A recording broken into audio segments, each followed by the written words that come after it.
Hello, welcome to our YouTube channel. Today we bring to you one of the devastating crusades in European history, which took place in the 12th century. A very interesting history you must know. So without going much further, let's dive straight into it. In the heart of medieval France, a religious catastrophe unfolded. One of the most ruthless and devastating crusades in European history. A campaign not against foreign invaders or infidels, but against fellow Christians, men, women, and children branded as heretics. This was the Albigensian Crusade, a holy war waged by the Catholic Church against the Cathars, a mysterious religious sect that had taken root in the Languedoc region of southern France. What followed was an unspeakable massacre, an extermination so brutal that its echoes can still be heard today. To understand this tragedy, we must first journey back to 12th century France, a time when the Catholic Church held immense power. But in the south, a new Christian movement was rising, the Cathars. They were pious, deeply spiritual, and yet, to the Church, they were dangerous.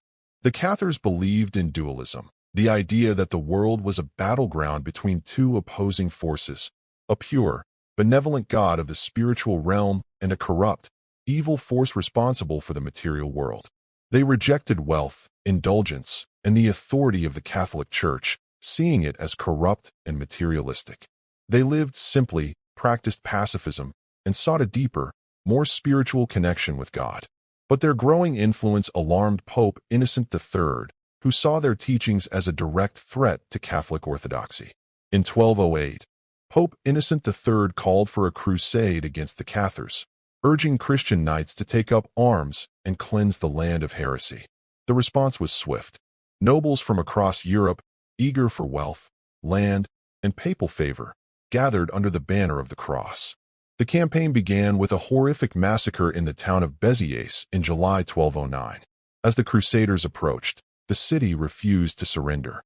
What followed was a bloodbath. The Pope's representative, Arnold Amaury, is said to have uttered the chilling words, "Kill them all. God will know his own." The Crusaders did just that. They slaughtered over 20,000 men, women, and children, regardless of whether they were Cathars or faithful Catholics. After Béziers, the Crusaders marched to Carcassonne, a heavily fortified Cathar stronghold. Though well defended, the city fell within weeks. Its inhabitants were expelled, stripped of their belongings, and left to die of starvation. The leader of the crusade, Simon de Montfort, seized the region, brutally enforcing Catholic rule. For 2 decades, the Crusaders pursued the Cathars relentlessly. One by one, their fortresses fell. Montségur, the last major Cathar stronghold, held out until 1244. When it finally fell, over 200 Cathars were burned alive in a mass execution, refusing to renounce their faith. By the mid-13th century, Catharism was all but extinguished. The Inquisition, established soon after, hunted down any remaining believers. The once thriving Cathar communities had been wiped from history, but their legacy endures. The Albigensian Crusade reshaped France, bringing the once independent Languedoc region under royal control. It also set a chilling precedent, the use of crusades against Christian dissenters. Today, the ruins of Cathar castles still stand, silent witnesses to the horrors of religious intolerance. Their story serves as a haunting reminder of the dangers of unchecked power and the human cost of religious fanaticism. The massacre of the Cathars was more than just a tragic chapter in medieval history. It was a lesson, a warning from the past. A lesson that history, if forgotten, has a way of repeating itself.